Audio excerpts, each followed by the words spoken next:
All right, let's talk a little bit, because you've long been a supporter of Democratic politicians, of Democratic moves and things that want to get done. But part of what we've heard recently is this new move to tax the wealthy. We had Lee Cooperman on the show last week, and I'd just like you to hear what he had to say. I should tell you quickly, he was opposed to Senator Elizabeth Warren's proposed tax. And by the way, he did say he voted for Joe Biden this time around. But listen what he has to say.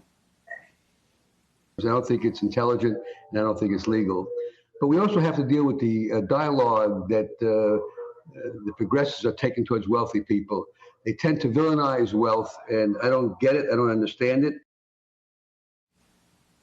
Glenn, what do you think about the wealth tax? So I would say it's not a new idea. I'm sorry. I would say it's not a new idea. Elizabeth Warren ran on it as a primary plank in her presidential bid. And I need to point out to you that she didn't win a single primary. Best she did was come in third. So the Democrats rejected the idea at the polls, which is why politicians tell us it won't pass. As Lee suggested, the lawyers tell us it's of dubious constitutionality. And unlike his, so I've challenged the Supreme Court. The accountants tell us it's not administrable, which is what Janet Yellen pointed out.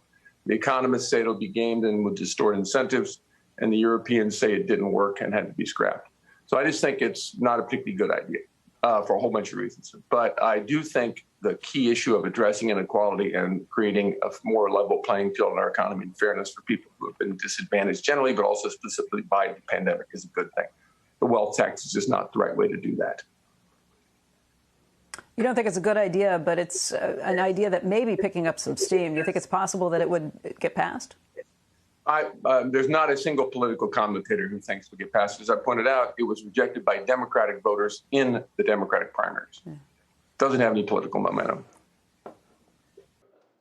Shepard Smith here. Thanks for watching CNBC on YouTube.